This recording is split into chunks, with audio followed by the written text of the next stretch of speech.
Le sexe, c'est un moment plutôt de plaisir, agréable, détente. Mais il peut y arriver quelques accidents et même des urgences. Il vaut mieux les connaître pour savoir quoi faire si un jour ça vous arrive. Bonjour tout le monde et bienvenue dans cette nouvelle vidéo qui risque de faire un peu mal mais qui sera très utile, je pense, je l'espère. Aujourd'hui, on va parler des urgences sexuelles. Je suis Gilbert Boujaoudé, je suis médecin sexologue sur la plateforme Charles.co. Charles.co, pour les personnes qui ne le savent pas encore, c'est aussi un site de téléconsultation de médecine sexuelle, c'est-à-dire que si vous avez des difficultés sexuelles, que ce soit troubles de l'érection, de l'éjaculation, troubles de l'orgasme, de libido, vous allez sur le site, vous choisissez le type de problème sexuel pour lequel vous souhaitez consulter, vous remplissez un questionnaire médical confidentiel qui reste entre vous et le médecin que vous allez consulter.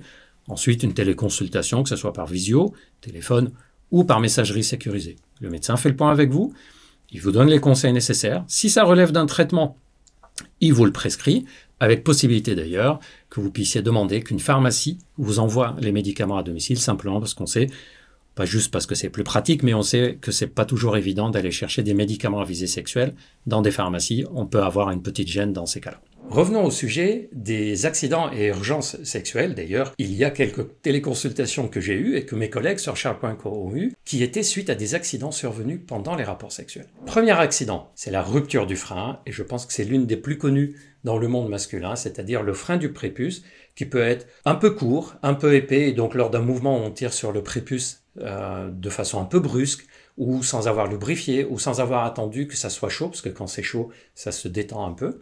Ben, ça peut arriver que ça casse. C'est peut-être l'une des urgences les plus impressionnantes avec la fracture de la verge. Et pourtant, la rupture du frein, c'est l'une des urgences les moins urgentes, les moins graves, les moins préoccupantes. Pourquoi? Parce qu'en fait, quand il y a la rupture du frein, le sang gicle. On a l'impression qu'il y a une mare de sang sur nous, sur le partenaire, sur les draps, sur le sol, peu importe. Simplement parce qu'il y a une veine qui casse à ce moment-là et le sang, il se vide complètement de cette veine. Mais en fait, c'est totalement bénin. Si ça vous arrive, vous comprimez dessus, vous attendez que ça arrête de saigner. Ça arrête toujours de saigner, sauf si on a une maladie de saignement, si on a une hémophilie ou autre. Mais ça, quand on a une maladie de coagulation du sang, on sait et on est prévenu que s'il y a un problème de saignement, on sait ce qu'il y a à faire. En tout cas, on appuie dessus. La veine finit toujours par se collaber, c'est-à-dire elle se vide et il n'y a plus de saignement. Ensuite, on désinfecte comme n'importe quelle blessure et on va consulter simplement pour s'assurer est-ce qu'il y a un bout de peau de ce frein qu'il faut retirer pour des raisons esthétiques, est-ce qu'il n'y a pas une lésion qui est restée et qu'il vaut mieux réparer, mais dans la majorité des cas, il n'y a rien de plus à faire. Deuxième accident qui est assez fréquent aussi, c'est la strangulation du pénis. Et attention, ça peut arriver qu'il y ait des strangulations du clitoris. C'est une strangulation liée au fait que on a mis un anneau pénien, ce qu'on appelle couramment les cock rings, et ces anneaux ont plusieurs objectifs. Surtout, ça aide à maintenir l'érection. Et parfois même, les médecins prescrivent des anneaux péniens à poser à la base du pénis. L'idée, c'est que ça empêche le sang de sortir du pénis en érection. Et donc, l'érection est maintenue correctement. En tout cas, la pose de ces anneaux péniens, en soi, ne pose pas de problème. À condition de respecter quelques règles très claires. Premièrement, on ne laisse pas l'anneau plus de 20 minutes, maximum 30 minutes. Pourquoi? Parce qu'au bout d'un moment, le sang ne circule plus. Ça fait comme si on a fait un garrot à la base du pénis. Et si on a fait un garrot, en fait, le sang ne circule plus. De toute façon, ça devient très désagréable. Donc, on ne laisse pas plus de 20-30 minutes maximum. Et surtout, il faut que ça soit un anneau facile à enlever. Et quand il y a des strangulations, c'est surtout dans ces cas-là. Vous avez par exemple des anneaux qui sont en latex, en caoutchouc, en matière souple. Et vous avez des anneaux qui sont réglables, c'est-à-dire on peut les serrer plus ou moins fort pour pouvoir les poser avec la bonne force de contraction sur la base du pénis. Ça, c'est le mieux. Les anneaux qui peuvent poser problème, c'est des anneaux en métal, des anneaux qu'on a serrés très fort mais qu'on ne peut plus desserrer. Donc quand on pose un anneau pénien, il faut toujours s'assurer à l'avance que c'est facile à retirer. Si on n'arrive pas à en retirer un anneau, il ne faut pas rester des heures comme ça, il faut consulter rapidement. Parce qu'au bout d'un moment, le pénis n'est plus oxygéné, c'est-à-dire le sang qui est coincé dans le pénis, au bout d'un moment, c'est du sang qui manque d'oxygène, et donc les cellules commencent à mourir. Et si on laisse comme ça très longtemps, le risque c'est quoi? C'est de perdre la fonctionnalité du pénis et donc d'avoir des troubles d'érection très sévères par la suite. Si on laisse l'anneau, on se rend compte qu'on l'a laissé trop longtemps, on n'arrive pas à le retirer, il est coincé, on se dit pas oh là là j'ai honte, qu'est-ce qu'ils vont penser de moi si je vais consulter ou quoi. On oublie tout ça parce qu'il y a une urgence, il faut sauver le pénis et on consulte. Ça peut être dans un service d'urgence, ça peut être un urologue ou votre médecin. il faut retirer cet anneau d'une façon ou d'une autre. Sur le clitoris, c'est beaucoup plus rare, ça peut arriver que ça soit avec des poils ou un cheveu qui est venu s'enrouler à la base du clitoris. Et là aussi, si le clitoris commence à être douloureux, gonflé, on a l'impression qu'il est congestionné, qu'il ne dégonfle pas, il faut tout de suite regarder et là aussi le retirer. Si tout seul vous dites non, non, non, c'est trop dangereux, je ne peux pas toucher, pareil, on consulte en urgence pour le faire avec du matériel adapté, du matériel médical. Troisième urgence, le paraphimosis. Peut-être que vous connaissez le mot phimosis, c'est-à-dire que la peau du prépuce, chez les personnes qui ne sont pas circoncises, la peau du prépuce est serrée. Pendant le rapport sexuel, si on tire la peau du prépuce qui était serrée et qu'elle vient derrière le gland, la peau du prépuce va à ce moment-là serrer à l'arrière du gland.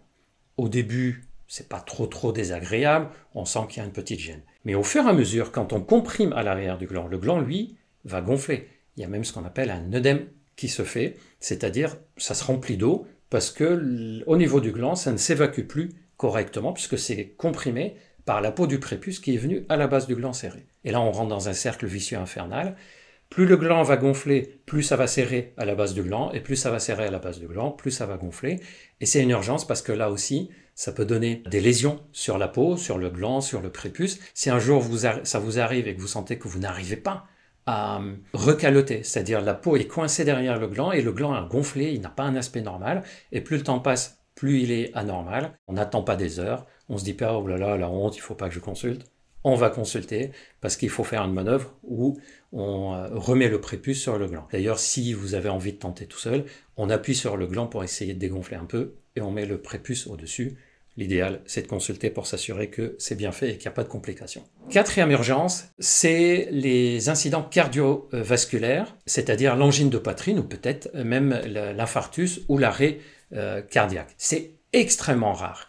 Et c'est quelque chose, par exemple, qui est beaucoup plus rare que pendant le sport. On sait que le fait de faire un infarctus, un incident cardiovasculaire pendant le sport, c'est plus fréquent que pendant les rapports sexuels, alors qu'on peut avoir une activité physique élevée. On pense que pendant le rapport sexuel, c'est protégé probablement par des sécrétions qu'on a, qui préparent le corps à cet effort, les sécrétions de plaisir qui font de sorte que, et aussi c'est protégé parce que finalement les accélérations du rythme cardiaque ne sont pas brutales de façon continue, elles sont un peu en dents de scie, c'est-à-dire on fait un effort, ça rediminue, ça réaugmente, ça rebaisse. On ne sait pas exactement pourquoi, mais c'est plutôt rare. Ça peut arriver. Et si ça arrive, on fait la même chose que si c'est une angine de poitrine ou un infarctus qui arrive. Douleur dans la poitrine, on ne se sent pas bien, on a du mal à respirer, on appelle le médecin, on appelle les urgences, on appelle le SAMU en France. Il faut savoir que non seulement c'est très rare, mais de plus, beaucoup de personnes se posent la question, est-ce que c'est lié aux médicaments de l'érection? C'est une véritable question. En fait, depuis qu'il y a les médicaments de l'érection, quand c'est sorti, au début il n'y avait que le Viagra, vous vous souvenez, en 1998, on a dit « oulala, attention, ça donne des infarctus ». En fait, on s'est rendu compte après que le médicament en lui-même était plutôt protecteur. Et si vous voulez tout connaître sur les vrais effets, la vraie histoire du Viagra, je vous ai fait une vidéo spécialement là-dessus. Vous allez apprendre plein de choses, vous allez voir qu'on le prescrit même chez des enfants de nos jours pour protéger leur système cardio-respiratoire. Donc ce sont des médicaments qu'on sait gérer. C'est pas lié aux médicaments, le fait de faire un infarctus, aux médicaments de l'érection. Par contre, ça peut être lié au fait qu'on a fait un effort physique, mais qu'on n'avait pas le droit de faire un effort physique. C'est pour ça que vous nous entendez souvent dire, les gens qui ont consulté sur charles.co entendent les médecins répéter, si vous n'avez pas le droit de monter des escaliers, de faire de la marche, de faire du jardinage, vous n'avez pas le droit de faire l'amour parce que c'est le même effort physique. On considère que le cœur travaille à peu près pareil pendant un rapport sexuel que pendant une montée de 2 étages à pied. Donc si vous êtes capable de monter 2 étages à pied sans avoir une angine de poitrine, sans être essoufflé, sans vous retrouver complètement en difficulté cardio-respiratoire, c'est que vous êtes capable d'avoir des relations sexuelles sans risque d'avoir des problèmes au niveau cardiaque. Cinquième urgence, qui est une urgence relative, c'est ce qu'on appelle la thrombophlébite dorsale de la verge, on dit aussi phlébite de Mondor. Alors c'est quoi cette histoire? Ça arrive souvent après un rapport sexuel qui a été prolongé, plus long que d'habitude, parfois après avoir utilisé un anneau, même si on n'a pas serré très très fort. En fait, c'est une phlébite, c'est-à-dire une veine qui se bouche sur le dos du pénis. En général, les personnes le ressentent, ils disent « tiens, je sens un truc induré sur le dos du pénis ». Ça me fait un peu mal. C'est survenu après un rapport sexuel qui a duré plus que d'habitude. Et la veine, elle s'est un peu bouchée. Pas d'inquiétude, il n'y a pas de complications majeures. En général, en appliquant des anti-inflammatoires dessus, parfois on fait un examen Doppler pour vérifier que c'est bien que ça qui survient. Mais en tout cas, sachez que si dans la suite des rapports sexuels qui ont été prolongés, vous avez des douleurs qui persistent, une sorte de cordon que vous sentez sous le doigt quand vous touchez la verge, une inflammation, une rougeur, ça peut être une thrombophlébite, c'est-à-dire une veine qui s'est bouchée, et on peut consulter relativement vite, mais c'est pas une urgence comme les autres urgences dont je vous ai parlé. 6e urgence sexuelle, c'est la fissure de l'albuginée. Si je devais la résumer, c'est une sorte de micro-fissure, c'est-à-dire un mouvement un peu brusque sur le pénis. Il n'y a pas eu de craquement, il n'y a pas eu une douleur vive, il n'y a pas un hématome qui s'est fait sur le côté. Par contre, on a senti que ça nous a quand même fait mal, on a plus ou moins continué le rapport ou on a arrêté le rapport. Et puis finalement, c'est rentré dans l'ordre. Et puis un peu à la fois, on se rend compte qu'à chaque fois qu'on est en érection, ça tire, ça fait un peu mal, le pénis est peut-être un peu courbé sur cette zone-là. Si on remarque des choses comme ça, là aussi on consulte pour vérifier s'il y a des choses à faire. Il y a des examens qu'on fait pour voir s'il n'y a pas une cicatrisation qui s'est mal faite, si ça n'a pas fibrosé, etc.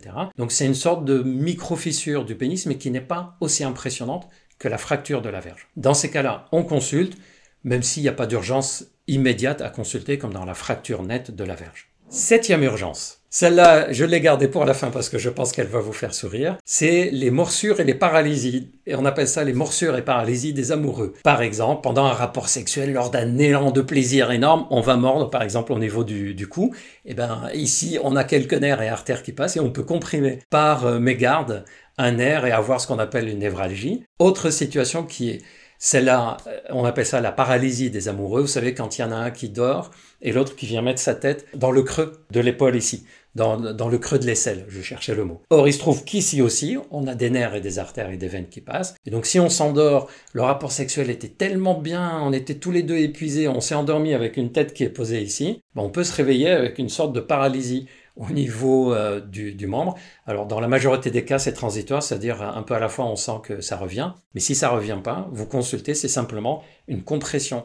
Un peu comme par exemple si vous restez très longtemps assis avec le genou plié, quand vous vous relevez, vous sentez que on a du mal à marcher. Si la sensation ne passe pas, il vaut mieux consulter. Voilà, j'espère que cette vidéo vous a plu, j'espère que vous avez appris des choses. Si c'est le cas, n'hésitez pas à me le dire dans les commentaires. N'hésitez pas à liker, à partager si cette vidéo vous plaît. Merci du fond du cœur pour toute la communauté de nous suivre. Merci à vous, toutes les personnes qui nous rejoignent régulièrement. Prenez bien soin de vous et à très bientôt.